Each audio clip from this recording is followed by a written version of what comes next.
Welcome to episode 112 of Outside the Circle, a podcast dedicated to new and upcoming country artists, musicians, and songwriters. Today's guests will be The Close. We'll get to them in a little bit.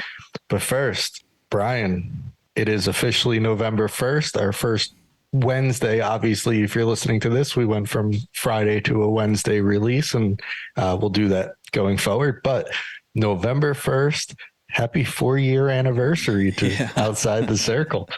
4 years, man. I can't believe it. And still going strong. I mean, we took our summers off. Everybody knows that because everybody takes summers off, and that's just what we do too, except for you. You work like crazy during the summer. But no, man, 4 years has been awesome. And I still can't believe the caliber of artists that we've been able to have throughout the years doing this, and some of the great people that we've been able to meet and keep in contact with through, watching them as they progress through their career and stuff.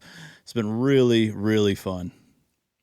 Yeah. And it's weird to think too that some of those artists turned friends are even so long ago.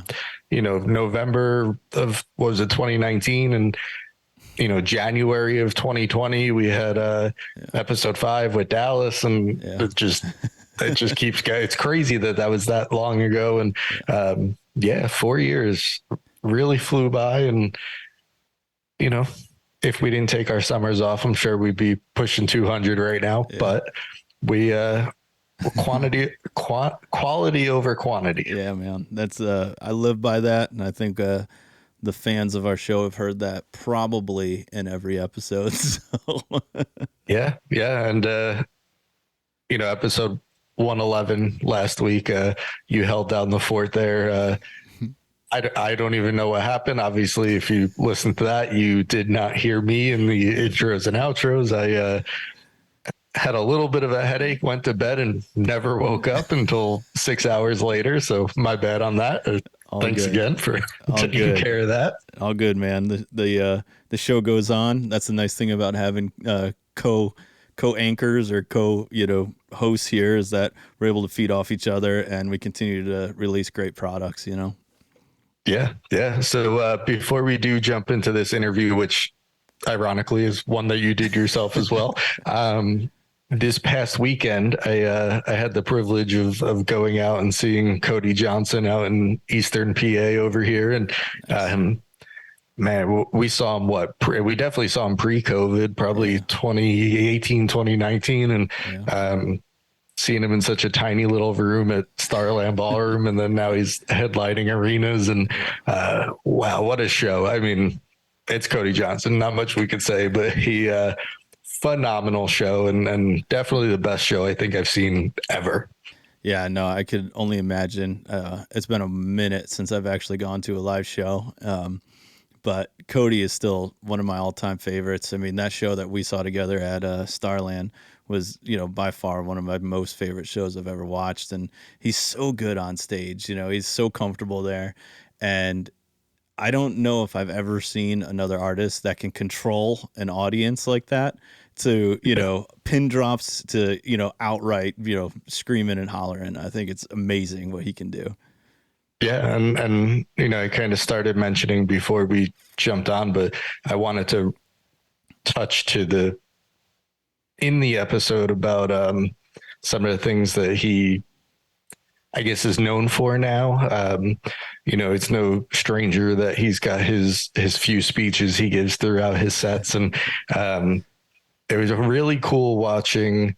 So the show is in Allentown, Pennsylvania, which I knew nothing about beforehand. Apparently it's not the nicest, it's not the safest areas, which again, had no idea beforehand, but there was, what did we call her? The usher or whatever, clearly was uninterested in what was happening at the start of the show. And right before Human, he gives that, forget the politicians, forget we're all trying to be human. And I could tell that this girl started perking up, and she went from buried in her phone to by song 10 of 20, she was at the edge of the aisle, watching, interacting with the fans. And it was cool to kind of see that transition, whether she continues to listen to him or not. Like, just you said, being able to command a room, and even the people there getting paid for it, they everybody was definitely checked in, and it was I don't know, it was awesome. What else could you say about him? I mean, I've done that a few times, where I work. I kind of have been known as the country guy, right? And I'm always kind of showing these artists to some of my coworkers that come in and stuff. And all the time I'll throw on a Cody Johnson song and then just get back to doing what I'm doing, and it'll perk somebody's ear and they'll be like, "Who is this?" And I'm like, "You want to see what this guy looks like?" The minute you pull it up and he's got that wide brim cowboy hat, he's tattooed, his whole arms and stuff. And they're like, "Wait a minute, this is country?" And I'm like, "Dude, this is real country." Yeah. Yeah, he made that comment a few times about country and the radio, and well, we all know he won't be on the radio for the popular side of country, I guess. But yeah, I mean, it's been a good couple of weeks, and prior to 111, I'm sure people noticed there was a couple week break there as we essentially transitioned into this Wednesday release. So, I mean, yeah, if we're ready for it, let's jump into that interview. And good job again, and thanks for holding it down. Yeah, man, let's do it. All right, everyone, we are here today with Shannon Walker, Lori Roughton, and James McKinney, otherwise known as The Close. Welcome to Outside the Circle. Thanks for joining us today. Yeah, thanks for having us. Yeah, this is I stumbled on that because the reason why, and this is just letting the name of the band, The Close. The Close. There we go. There you go. Man, they had told me the right way to pronounce that, and I jumbled it all up. So, anyways, again, thank you guys for joining us today. It's a really fun time to have you here. We're going to kind of start everything off from the very, very beginning. Individually, where are y'all from? And then, how important was music in your household growing up? Who wants to start? Well, James, you should take that one because you're the one that comes from this musical family. Well, we have this really interesting dynamic, the three of us, and I think it's based on that specific question because I'm from Nashville. And that's where we're based out of now. But, my upbringing here was surrounded by the best musicians in the world. My neighbor, pizza guy and preacher, and, everybody in my life played something. And it's just incredible surrounding the music. So I probably didn't value it for what it was at the time. And, kind of learned it by default, to be honest. I was older before I really appreciated how lucky I was, and then of course they're from going to Oklahoma and Georgia and have completely different paths to get to Nashville, Yeah, I'd love to hear Shannon, Lori. We talk about this among the three of us sometimes about how different that is because people move to Nashville from all over the world.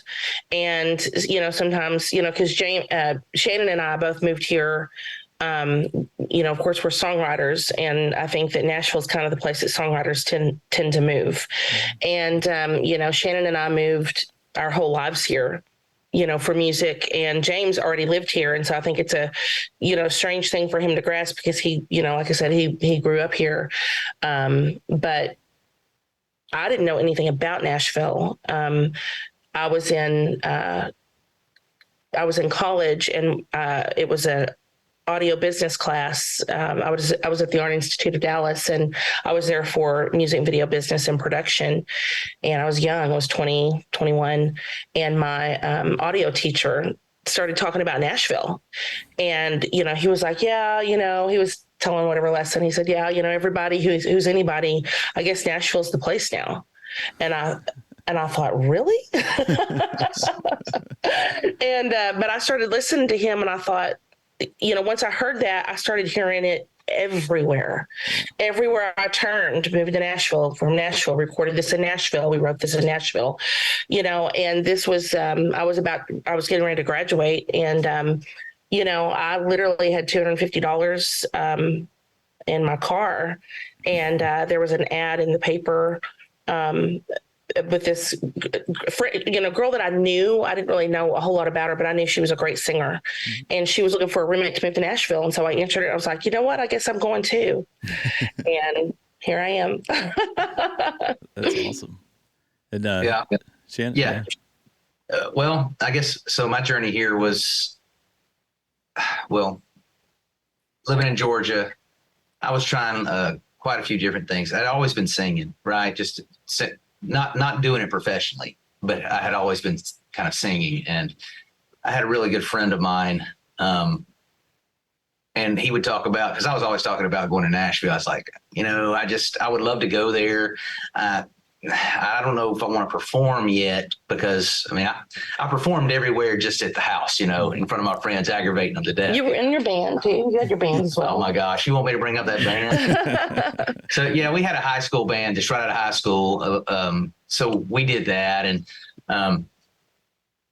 one day I was actually doing some iron work, if you can believe that. And I kind of got injured on the job and was doing some other stuff. And him and I were talking one day, and he's like, hey, if you just keep talking about going to Nashville, you're never going to do it. And I was like, well, you're right. And so, like Lori said, she had $250. I think I had a gold chain, maybe $251, not that much.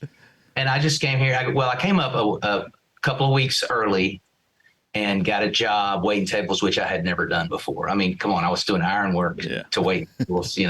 I'm throwing people food. So that was what I did, and I ran into a group of people that I had met, and then they introduced me to some other people, and here we are. Yeah. Then I didn't know, Lori and James had already known each other like long time. When I met Lori, they had already known each other for a long time. I did not know James, and me and Lori met each other through mutual music friends, right? Mm-hmm. And those friends taught us a lot. We all kind of had the same passion. Everybody that's here from Nashville is, if somebody's involved in the music industry in some form or fashion. Mm-hmm. So, we all just kind of made our way to each other, because that's kind of how it happens here. Yeah. So was that the question? Yeah. Well, not to digress, but Shannon really came. He was always been a singer, but he really came here and delve into the writing, and worked with some great writers and really honed his craft as a writer. And Lori's a writer at heart, and they're both players and have, in order to perform, you got to play. In order to write, you got to play something. Mm-hmm. So they bring this thing to the table that's so pure to the song. And Lori's got her vocal background, but and the difference and the connection the three of us have. But like here in Nashville, when I was growing up, you didn't just play an instrument. You had to produce, and you do studio. You had friends that had studios. I might be playing drums one day and bass one day, and writing a song one day, producing some other act someday. It was different. It was just, you were surrounded by it, and there was no like, I'm a this, I'm a that. Where when people move here, I'm a guitar player. Right. I'm going to get a gig as a guitar player. Yeah. But if you're from here, you probably do a lot of things. Yeah. On top of a regular job. Right. Yeah. The musician life is just part of life, right? It really is. That's kind of neat. For me, I grew up in the age of, reading, either cassette books or the CDs, like all the liner notes and stuff like that. Nashville was always like a huge thing for me. Growing up, I was always like, man, that is. And then I started, to become fans of the musicians that were in the studio sessions and stuff, like, following along. They're like, oh man, he's on this record, he's on there, that type of thing. So I guess, this could be a little bit different for you, James, but I kind of wanted to know, what was it always country music that was around your households when you're growing up? Or, James, probably for you, Nashville is such a, versatile town, that it's everything, right? Well, the funny thing is, I didn't really play any country music until I started playing with these guys. Yeah. Gary, I did sessions and did country sessions, and I was around country, but it never was a passion of mine ever. I never really. I'd always enjoyed a good lyric in a country song, but it wasn't. As a musician, you'd much rather rock out, or show off, or you're busy learning licks, not songs necessarily. I'm speaking for me. I don't know. I can't speak for anybody else, but country music was kind of and actually, people that come here don't realize there's really not a lot of country. There's not a lot of country, yeah. It's the country's the draw here, but you go downtown and people are playing rock, covers, and the big country artists aren't playing here, Right. So yeah, there's so much. Like, I grew up in Oklahoma. So I come from country music land, and it was interesting to me when I did move to Nashville, the fact that there are no cowboys here. Right. I come from the land of cowboys in Oklahoma and Texas. We wore boots and grew up on a farm, and oh yeah, absolutely. And it was really surprising to me when I got here, because it's a very cosmopolitan city, and there's a lot of music money and healthcare money here. And it was really strange to me because I come from the land of the cowboy. We grew up two-stepping. We grew up listening, my background, I think that's the question, is that do we come from a background or steeped in country music?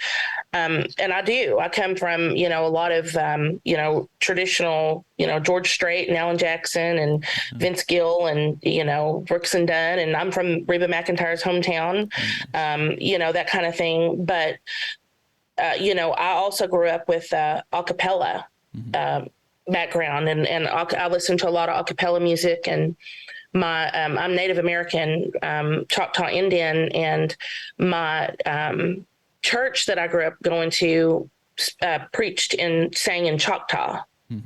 In the language. Cool. And so I grew up, and we didn't have any instruments in the church that I went to, for the most part. So I grew up with, like, my great grandfather was a true bass singer. He would let out his voice and it would boom.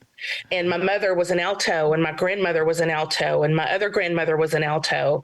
And they didn't, like, everybody would sing different parts. And so that's where I got kind of my ear training. And, but, country music, but then a lot of, 70s music and harmony music, and the Eagles and James Taylor and Simon and Garfunkel and a lot of those kinds of things. So I grew up a big country music fan, but kind of a vocal harmony fan is kind of where I come from. And it was so surprising when I got here to Nashville. It was a playground to me. There's every type of music here. There's all kinds of music here, and it's beautiful music, and it's instrumental music, and it's rap and hip hop and rock. And I remember seeing Steve Earle at Zany's, which is a comedy club here, on a Tuesday night for $5. Wow. And so where else can you go? And also he was always at this church in the morning by my house. He was there for a certain meeting there that he went to a few times a week. And I would see him waiting for the doors to open at the church in Hillsborough Village, where I lived at the time. But yeah, so. And Shannon and I's when we first met each other, we're trying to make a connection musically and things like that. And we immediately, once we both started talking about our history of Rhinestone Cowboy, we were friends. Yes. Because we grew up singing that song. Yeah. James said that he used to sing that. Didn't you sing that for your dad's friends? Yeah, my dad had a band when he was in high school, and they would get together once a year at the house and jam and let me sing when I was little, and that was the song they would let me sing. Yeah. Oh, that's cool. I love it. I would also do that same song. I would do that, some Linda Ronstadt, some Elvis, but my stage was a little different. My grandmother, she would record me, and I was like 2 and 3 years old, and she's recording me singing, and she's asking me all these questions. She's interviewing me kind of, and I'm thinking, how old are you? Stuff like that. And then she would go and work at the farmer's market.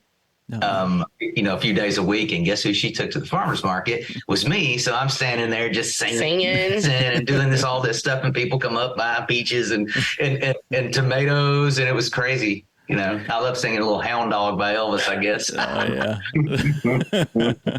True entertainer. Yeah. Yeah. We call him our Brittany or our Garth.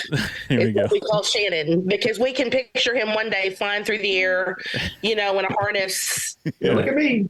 Look at me. It's funny, Lori mentions Garth, because like James said, and like she said, all kinds of different music growing up. I feel like I started my musical journey with a Linda Ronstadt country vibe, right? Mm-hmm. And then I got into some Metallica, Kiss, all of that, and then I got into the glam rock, 80s glam rock, Yeah. all that. And what actually got me to want to write, I mean, I was already kind of dabbling in writing songs, but wanted to move to Nashville to write songs, was like songs by Garth Brooks, Much Too Young to Feel This Damn Old, and George Strait, Still Make Cheyenne, and that Clint was Black. Clint Black. Yep. My gosh, that Clint Black album, Killing Time, so good, so good. Yeah. No, I love that 90s country era. That is totally my thing. And I've in my journey of music, I'm also a guitar player and singer. That I've kind of fallen into, like the Texas dirt, sound now. I mean, I feel like that has just kind of taken over what, the 90s country was, type of thing. Yeah. It's got its own sound. It's, I love steel guitar. So, no, but that's awesome. I love learning about, that. And it's James, it's kind of cool to have you here too, because you're giving that little insight of what Nashville, was, to you growing up, which is kind of trippy. We all kind of think of Nashville as that place that's where country music comes from. You know what I mean? And it being a place, and I've been able to both work there and visit there as as a tourist, say. And you're right. I mean, everything is so it's rock. It's really what's really big down there. I mean, people don't want to sit at a bar listening to sad songs all night long. So it makes sense, man. It's just a business move, right? Yeah. All right, cool. So I'm just gonna keep going through. Ronnie does a great job of putting together these notes for me to follow. Sure. So let's talk a little bit about the dynamic of the band. As a group on and off the stage, what kind of roles do each of you play in there? Oh. Well, we know the Brittany Garth thing. We got that, right? Yeah, we got you figured out, Shannon. Yeah. Wow, that's such a great question, because for this group, James, you want to take this, or Not really. not really? Yeah. So are you talking about on stage, off stage, just I think in general dynamic of the band, period? Yeah. We all have such really vast yet strategic roles in the band, because we're a true, do-it-yourself or blue-collar band. We play a lot. We're on the road a lot. We've probably played 150, 175 shows in the past, 3 years. couple of years, 2-3 years, whatever. And we truly do it ourselves. And so we each take our strengths and apply it where it's needed. Mm-hmm. And fortunately, it's worked out well for us so far, because, the hats that I wear, James can't wear. The hats that James wears, Shannon can't wear. The hats that, and mm-hmm. vice versa. And it's truly a some of its parts. It's truly the sum of its parts. So, James is a multi-instrumentalist who has a recording background. I am highly organized, and I have a pretty serious territory sales background, and then vocal arrangement, writing, lyricist, that kind of thing. Shannon also has a super strong writing background. And so, we have segmented this to where I kind of keep us organized and keep us what we call on the grid. Yeah. And I'll give you a for instance. I'll give you a for instance. So we every year we kind of hone in our business strategy, because we do run this like a business.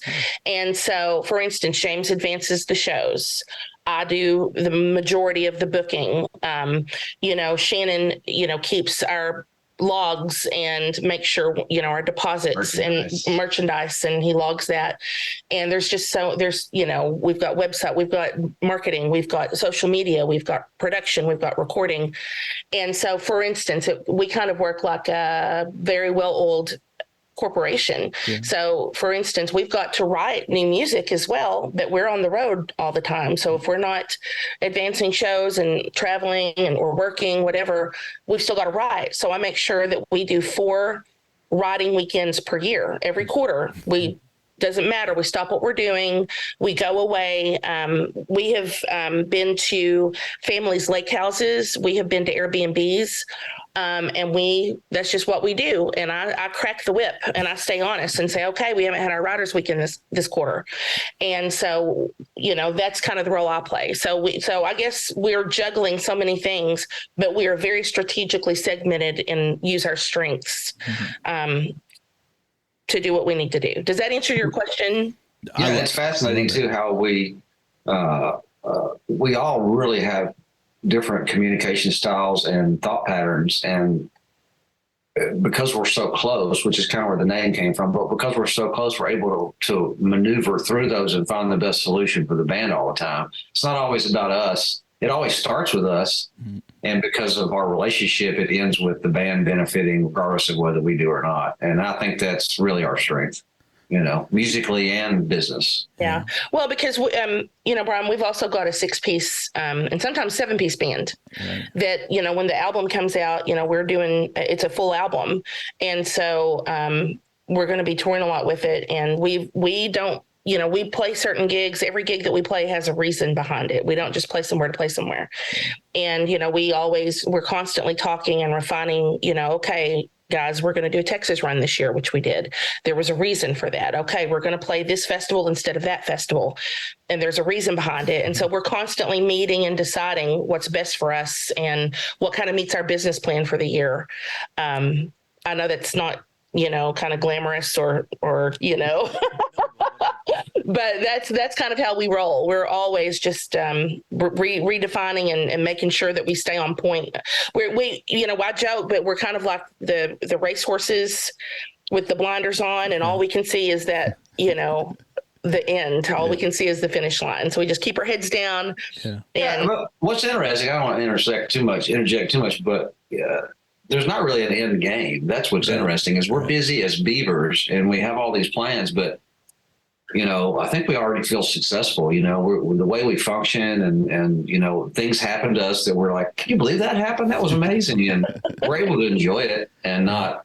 I don't think we're not looking for if we just keep at it, we'll do something one day. It's kind of like we're already doing it, and we just keep our heads down and do it. And yeah. And we're just enjoying it, really. What I'm really getting from this too is that, each one of you are personally invested into the group or into the band, which is nice when it's a solo artist, say, they're paying somebody to, be the booker, paying all that type of stuff. And those people may not be, totally invested into the artist, where y'all are totally invested. You're doing everything for the band, primarily. And then, like you said, I mean, if you guys individually profit from that, great. But the band is, the main focus, and everything is, working towards that. And I love the analogy of treating this like a corporation. Here in New Jersey, I run a statewide organization, and it's the same type of thing. I mean, we hold meetings, and you know what I mean? You have a treasurer, you have somebody that's doing, memberships, marketing, all that type of thing. And it's the same type of thing. And I love that. I love that organizational strategy with your careers, because it's putting that into perspective, giving it, a highway to run on, instead of just going, throwing it, at the wall, seeing what sticks, and just being like, all right, we're going to go there now, that type of thing. People don't realize that. I think that,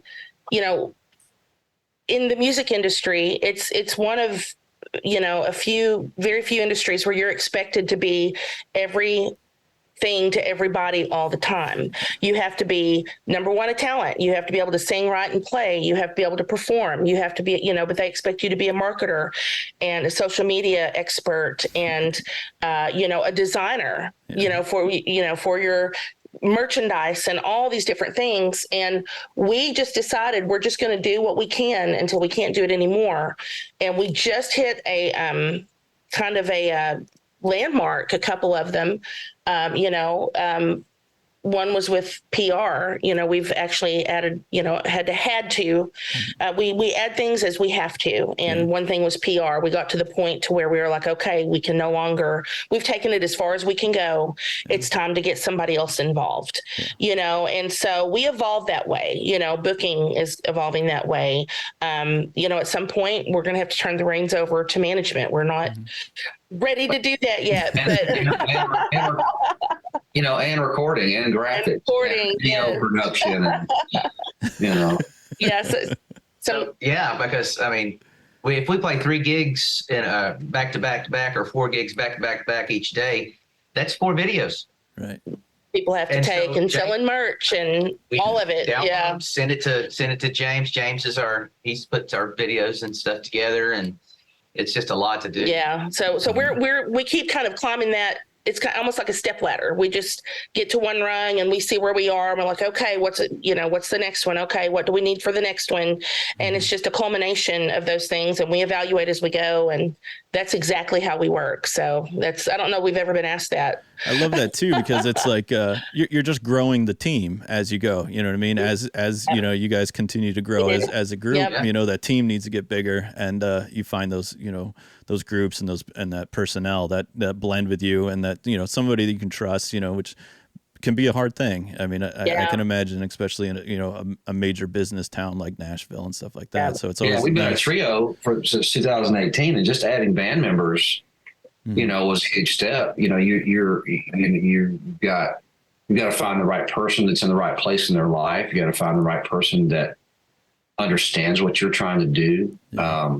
There's a million great players, but maybe not the best fit. Mm-hmm. And, just adding 3 more players took years. I mean, we're finally settled into, we've got the right guys and they're engaged and they're just as happy as we are. And we couldn't live without them now. That's, I'm hoping that people that come along with management or sound men or merch people, whoever we add in the future, can be at that pace and that comfort, when we finally get there, that we find the right people and they're going to stick, Yeah, I couldn't tell you the amount of bands that I've been in that I don't think a lot of people understand. But like when you're in a band, you're married to that group of people and all of their problems and all of their issues and everything else that happens. So finding the right group of players and everything is, just as important as, that strategy of making sure that you're booking the right shows and the money's in the bank. And it's a process too, because we travel a lot. A lot. And, even the travel and the hang is more important than the I mean, we're in Nashville. There's always going to be somebody better, always.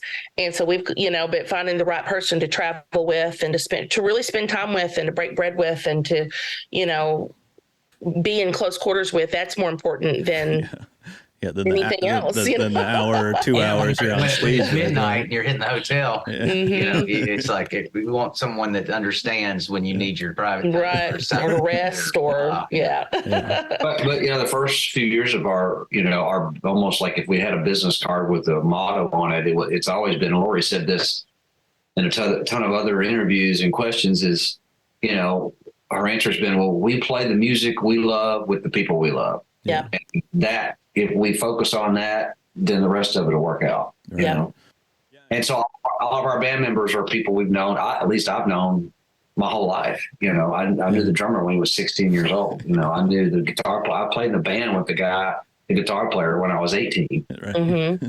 So we're not, and we were estranged all these years, but they were just a good fit. And I think on stage, even on the record too, that type of thing.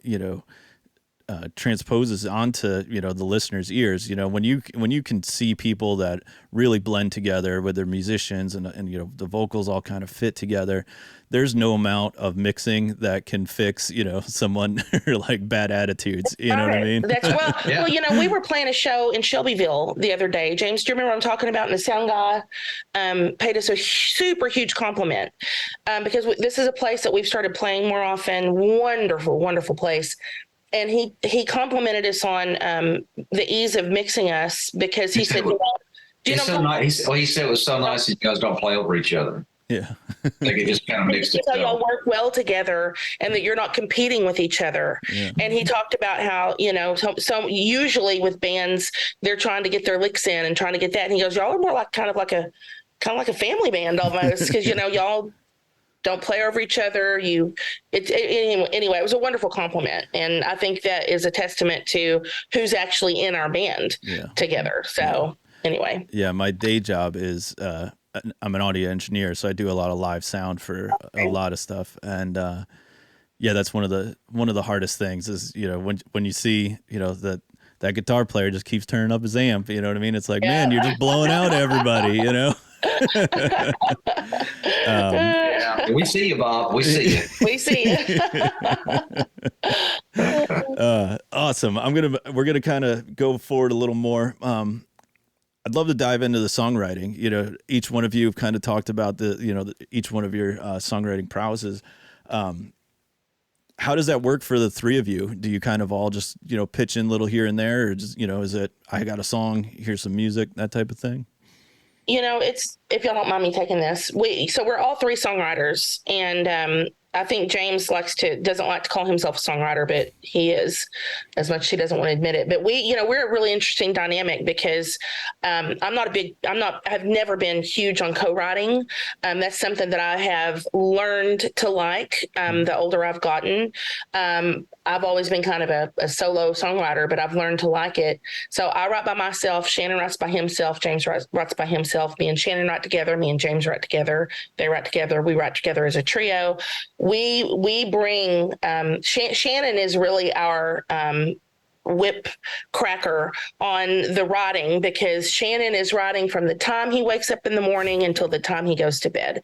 He's always working on a hook and listening, and he's got big ears. That's something that we were taught a long time ago, and he can tell you more about that. But we're always listening for a hook, always recording little snippets and ideas. He's just always writing. He's like a machine, and thank God, because where would we be without our new material? Because I'm kind of a lazy songwriter. I'm like, okay, we'll write it whenever. But Shannon gets on fire. He gets on fire for songwriting, and so it's a really wonderful kind of mix. Yeah, go ahead. Well, I tell you, what actually helps that fire and gets it going, right? Gets the flames going. Is knowing now that I can do more with, I can branch out with what I want to do with a song, right? Because James McKinney. Right. Okay. Yep. So the reason I say that, James doesn't like to call himself a writer. I don't call myself a musician. James is an incredible musician, right?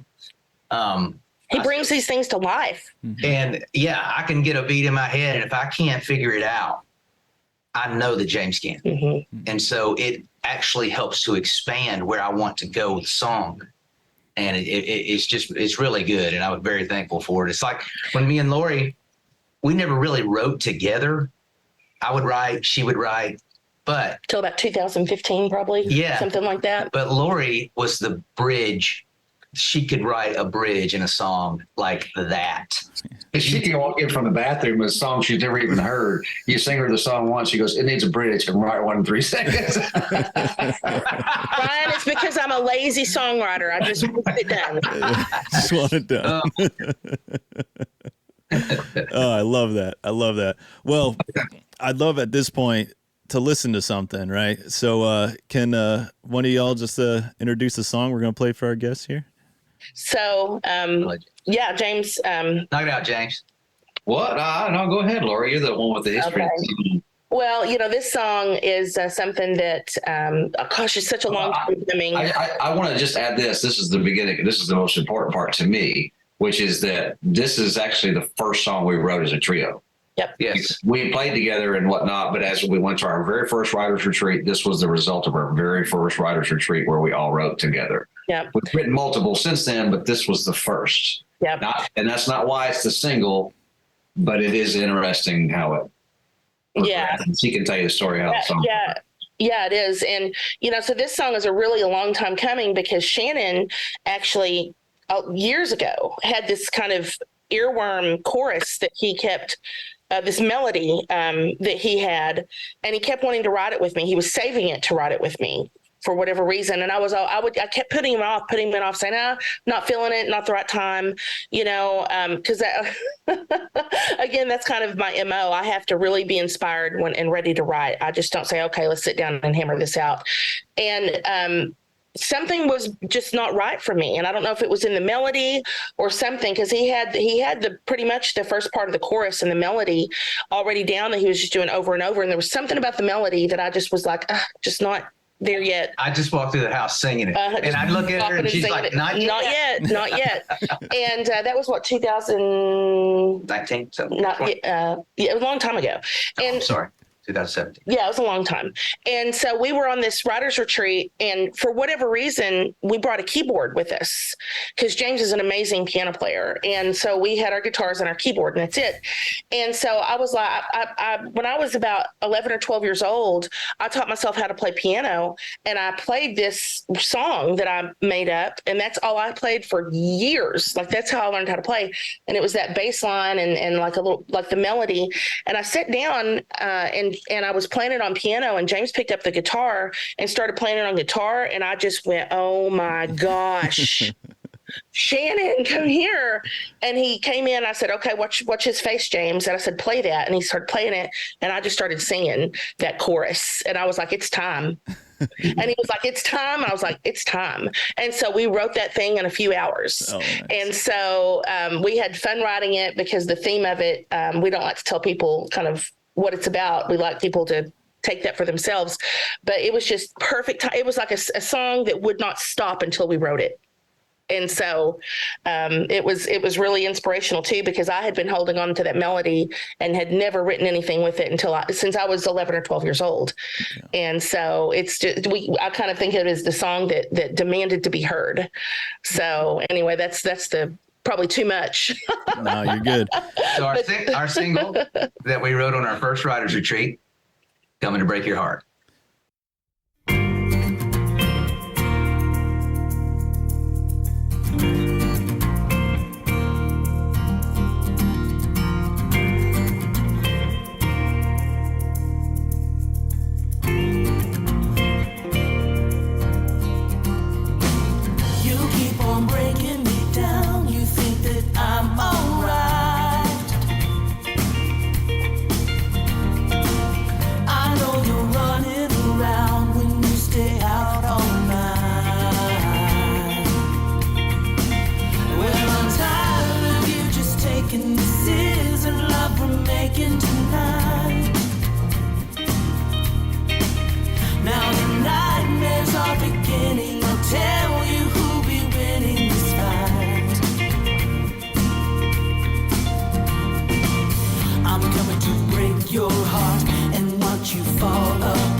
To break your heart.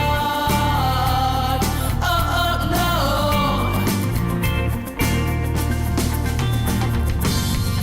You were holding me back. You brought me to my knees. Trapped in the lost and found, stripped of my dignity.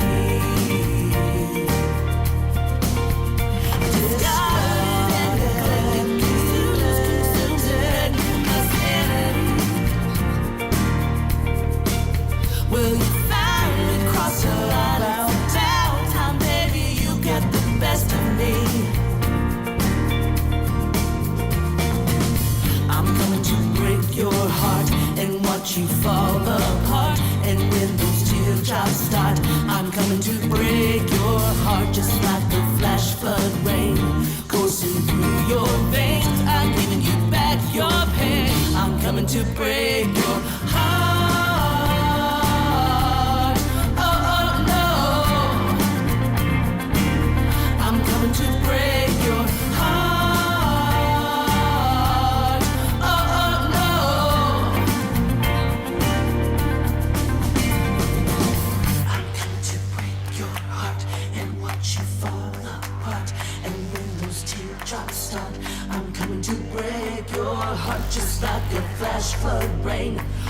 coursing through your veins. I'm giving you back your pain. I'm coming to break your heart.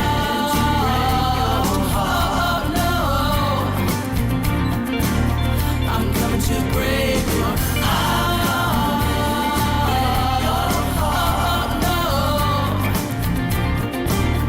I'm coming to break your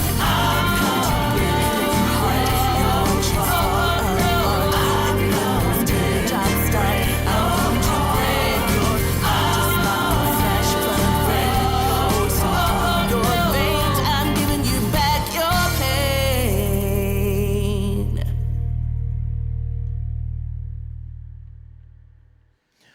All right, so let's talk about Coming to Break Your Heart. From what I understand, the song has a long history from inception. We talked about that already.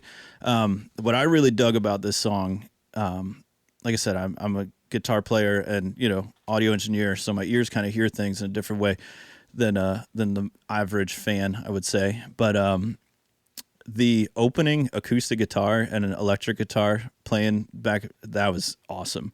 The lyric to the chorus, as we said, is so dang catchy. Ever since I've listened to it, it's just been ringing in my head the whole time. And I love the ending lyric. The I'm giving back your pain. I think that is such a clever lyric. So congrats again, you guys, on such a cool song. Thank you. So Thank much. you. Yeah, Right.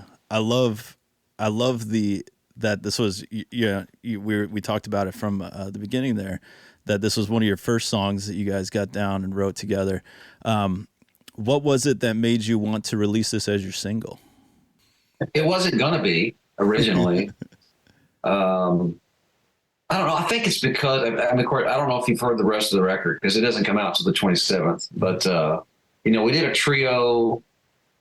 And guys, you know, y'all can tell me if I'm wrong about this because my memory doesn't serve me perfectly. But, you know, we've done a trio thing for so long. And this movement to this full album is already a huge change, even though it's still got the vocal piece and the songwriting and whatnot. But it's just different, you know. It's not as intimate. It's and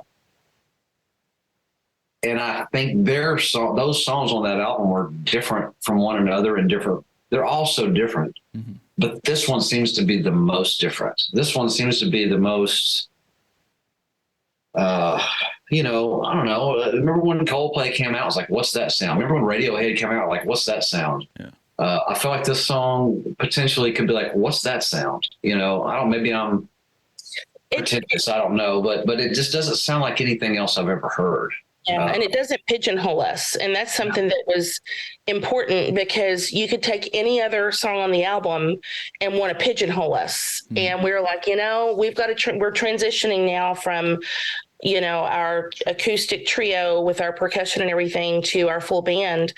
But we want to be very careful that we don't pigeonhole ourselves. And for me, and I don't know, James or Shannon, if you'll I agree with you. But this track is almost genreless. It can be country, it can be pop, it can be indie, it can be, you know, rootsy, it can be all these things. But the thing that we're careful not to do is put a label on it just because we felt it's just the right song. It's just the right good song to say, okay, here's where we are. You make your own opinion. Yeah. We're not going to do it for you. Yeah. You know, I love that. One of my favorite quotes, I think it was Eric Church, where he says, you know, genres don't exist. You either have good music and you have bad music. Yep. And and I love that because I'm the same type of way. You know, I listen to any type of music. And I agree. This doesn't put you into any type of, you know, keyhole where this has got to be in a country lane. This has got to be in this lane, that type of thing. And like I said, it's just so good to listen to. So, you know, I love it, man. Thank you.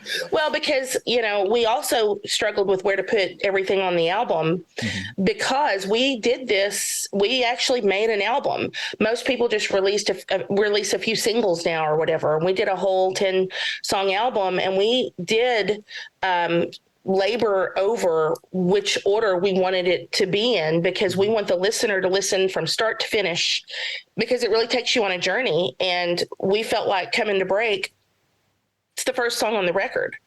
And when you get, you know, when you start you could pick any of these other songs, and without the sum of the whole, you might think, wow, they're so country. Mm-hmm. Or if you listen to a different one, you might think, wow, they're so edgy. Wow. Or wow, that's so simple.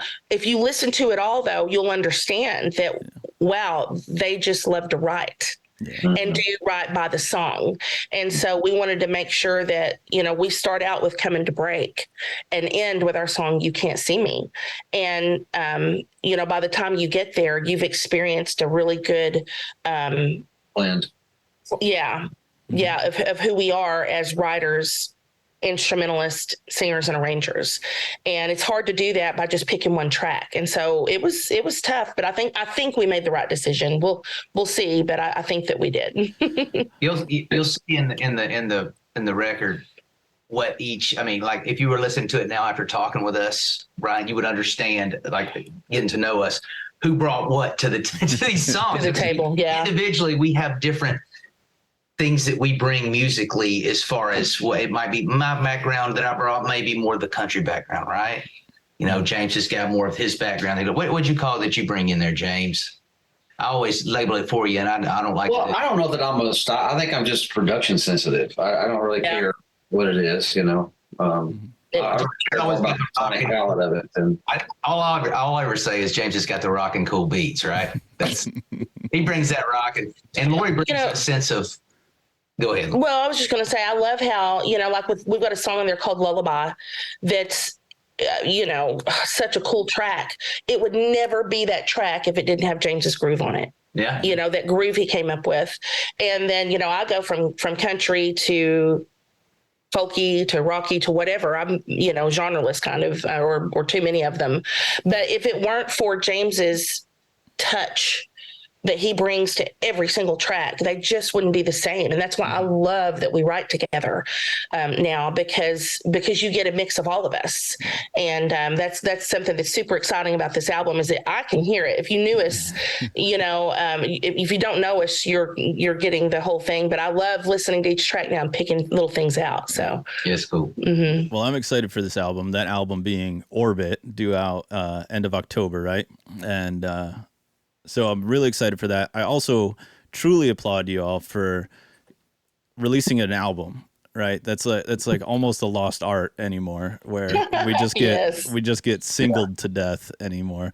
And it's nice to have, and I am that person that will listen to a record from front to back in that order. I'm not much of a shuffle guy.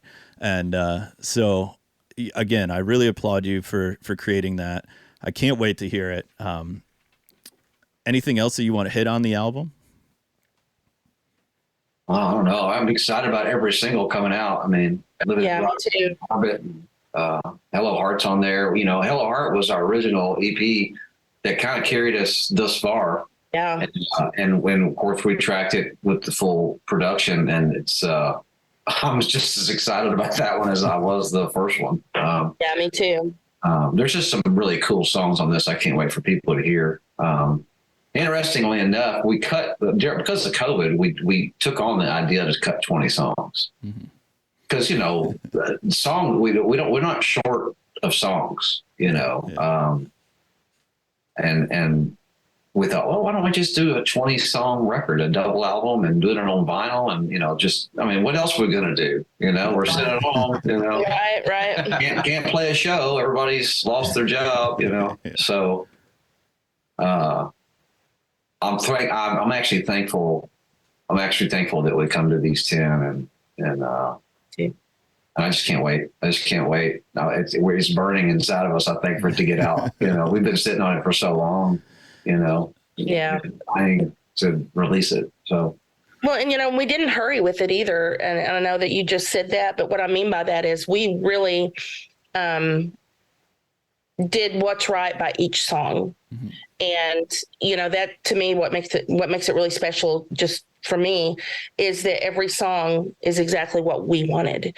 And it was nice because the way a song may have started out is not necessarily how it finished. Yeah. And it was very interesting to me because, you get married to something whenever you hear it one way for so long, but we were able to just really sit on them and listen and make, and then step back from it and make decisions about it. And one of those tracks is Can't Control It. I remember when we were, that's a newer song. Shannon wrote the majority of it, actually. And just whenever we recorded it, I remember we went in and I was sick that day. And so I didn't go to the studio, which is unheard of because I'm such a control freak. And they got to have a whole day in the studio with the boys without me. And so they did what they wanted to do. I think Kenny was sick too. Kenny was sick too, yeah. And Carrie was doing a lot of the guitar work on it. And I don't know if it was just me just being mad, that I wasn't there and didn't get to put my 2 cents in or whatever. It's ended up being one of my favorite tracks on the album because it's things that I got to hear after the fact. So I wasn't there just manhandling it, and it's become one of my favorite tracks. And I think that if I would have been there, it wouldn't have come out as good. Mm-hmm. And I'm not saying that like for any other reason other than I think it's the truth. Yeah. And anyway, I will parallel that with the Living It Right. So that we're going to release Living It Right as the next single, right? So Lori and wrote that, and I was at work, and I was jealous. She goes, "Hey, I got this great song idea. It's called Living It Right." And I went, "Oh my God." I was like, all these things, all these ideas flood through. And I had to work all day. And she was like, I went and wrote it with Kimber. She was like, I'm going to go write it with Kimber. And I was like, oh my gosh. Okay, great. And you know what? It's a fantastic song. I think it's a fantastic song. It would have been different if I would have been there. And I'm so glad I wasn't. Mm-hmm. Yeah. I like this, the authentic nature of every one of you is coming through on this too. And like I said, I think that's going to, come through the speakers too when people listen to this. I love the idea that, great songs aren't written, they're rewritten. So the fact that, you constantly are going in and changing things, to me, it just showcases the amount that you guys care about that song and that song, having its own life and allowing it to, grow and rewrite itself and make it the true polished art that it is. So yeah, it's a misconception that we always talk about power hungry or we're control freaks or whatever. But I know a half a dozen or a dozen engineers that are 10 times better than me. I know players that are better than me. Mm-hmm. I didn't choose to play or engineer or mix any of this stuff because I thought I was the best. I just thought that no one else would treat it like I would, mm-hmm. and I wouldn't be able to provide. I wouldn't be able to give this band and Lori and Shannon what they wanted mm-hmm. if I turned it over to somebody else. Yeah. And I felt like us being able to argue and have conversations about our differences and music opinions is kind of what made it good. It's not a pretentious, typical country album, like that are made here every day. And I'm excited about that. It's absolutely man-made from stone, Yeah. I am also very, very happy for that and excited for that to come out because though we are a country music podcast, I can't stand what's on the radio now. We can dive into that for a whole nother hour. So you guys are on the final stretch for releasing this album, 2023, which I can't believe is coming to a close here in a few short months. Anything else coming down the line that you'd love to touch on? We've gotten, there's so much, we've gotten so much opportunity this year, some that we just weren't even expecting. And, we just finished, a couple of really great runs that, we got to do we called it our Texas Tour Part 1 to where, we went and did a listening room tour in Texas, and it was amazing. And so we're going to do that again, probably before the end of the year. And we also got to go and, play some, we opened for Diamond Rio and Neil McCoy and played a couple of really lovely festivals that for a lot of people, and we've just gotten a lot of opportunity, and that's carrying over into 2024. We've been getting gosh, I don't know even what to say. It's just the word is spreading. I think the answer is question though. What are we excited about? I think we don't know yet, because we really are in the midst of making decisions of how to get to these people that we're finding out want to hear us. And when you do this PR and you put in your music out there, and we're going to shows out of town and finding people from other states that weren't even in that town, that aren't from where we are or from there, that are like, yeah, we're here to see you, and we've been listening to you. And we're like, where are you from? They're from some other state. We're like, how do we get to that state? Like, I mean, how do we find these people? Yeah. And because we want to play for people who appreciate what we do and who understand what we do. We want to give to the fans, because they're the ones that make us who we are anyway. I mean, that like, yeah, we're finding people that come up to us at shows that have traveled 2 or 3, 4 hours to hear us. And that is what we're looking forward to, meeting those people and finding out, we're still trying to brainstorm to figure out, we don't want to get ahead of ourselves. Be like, okay, we just want to play arenas, we want to play in the right places where like when we went to Texas is built for music listeners. I mean, we went to 5 different cities there, and all of them were packed full of people who want to hear live music and appreciate it and keep their mouths closed. And we're like, why are you so quiet? They're like, we're listening. Yes. Yeah. You don't get that in Nashville. You get this, when are you done?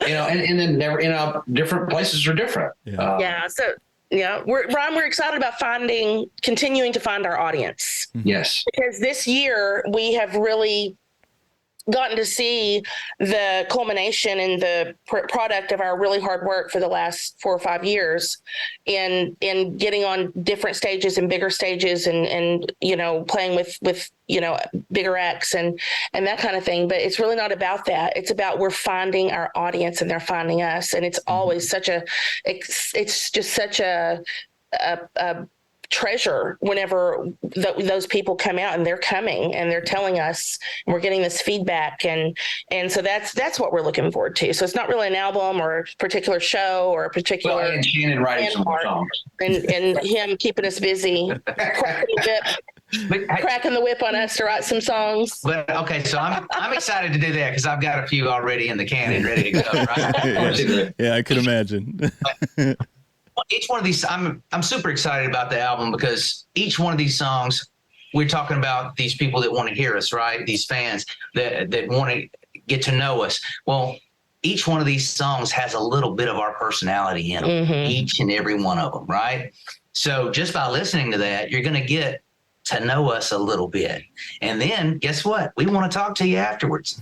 Yeah. We love it. We love that. We loved it. Yeah. We love getting to know the listeners, and that's kind of who we are. Seeing someone smile from something that you have or cry. Or whatever is it really validates. I mean, I don't want to say that's, I don't know how to say it without it just validates for me. It makes it worth it. That yes, it does. It makes me feel like, hey, that's awesome. Yeah. Yeah. And it kind of gives that song a purpose, right? Not that it didn't when you wrote it, but the thing is, it's hitting somebody with a certain purpose. And that's really what the songs are meant to do. I definitely think you guys are on the right road, and I'm so excited to hear this new album. I'm excited to see this full, what did you say, 7-piece band and everything. Yeah. I think there's definitely a thirst for that. I know it is for me, to actually see humans playing instruments live on stage. That yeah. Preach, brother. Preach. We got to get it out there quick. Yeah. I don't think there's enough of that in the music world, but no, I'm very excited for it. Before we close, you want to let the listeners know where they can find you, your music, and everything else online? Absolutely. So the easiest way to kind of connect with us is on our website, theclosemusic.com. We have our merchandise there. We have our mailing list there, and that's super important. So if you really love our music and want to connect with us, join the mailing list. That's the best way to do it. At theclosemusic.com, you can find all of that, our socials there, our Spotify links, our YouTube links, Apple Music, all of the things are there. Theclosemusic.com. Awesome. I'm very excited. Like I said, I don't think I've said that enough. So again, Lori, Shannon, James, thank you so much for joining me tonight on Outside the Circle. Really loved having you here. Thank you so much. Thank you, Bri. It's been great. Yeah, let's do it again.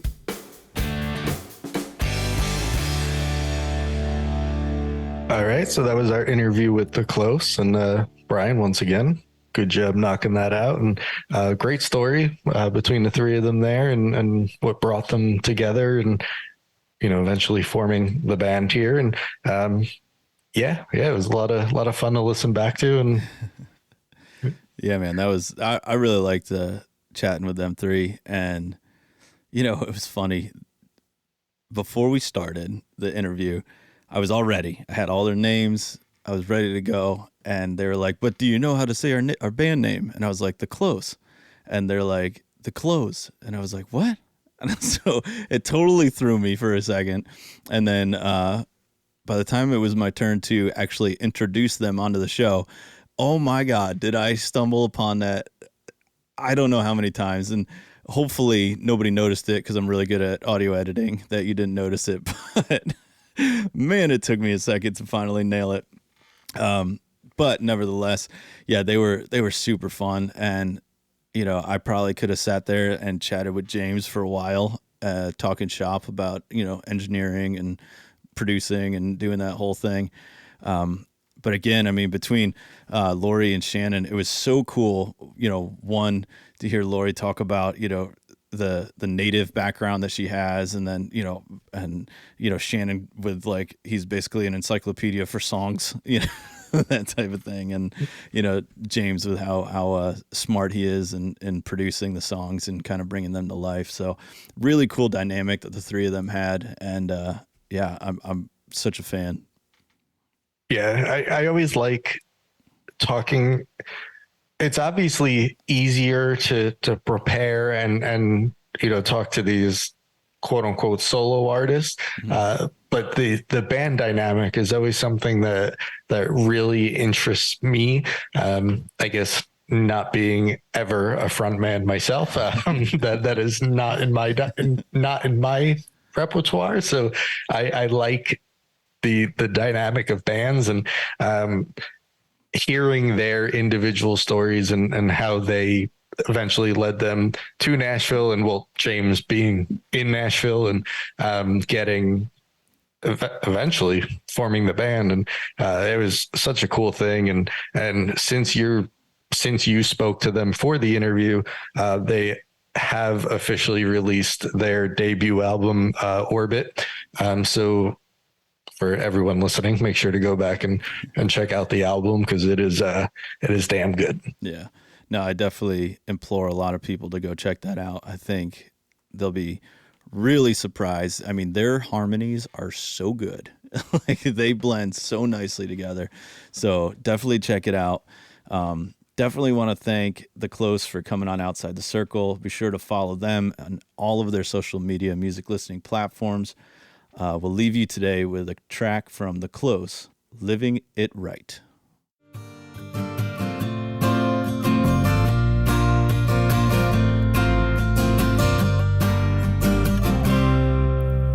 Roll down the window, why don't we go?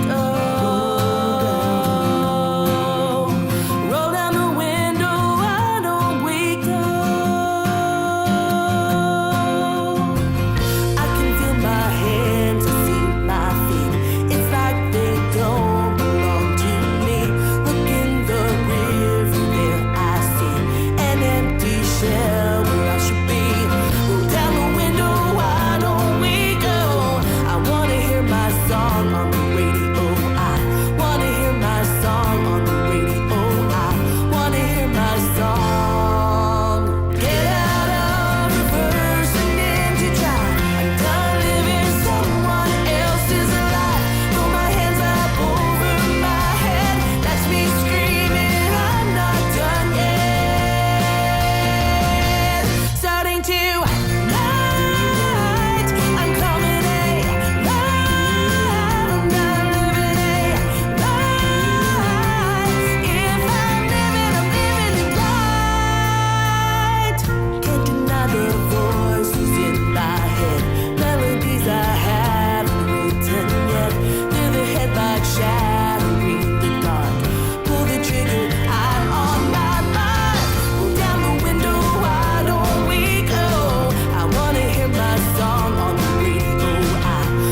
song on the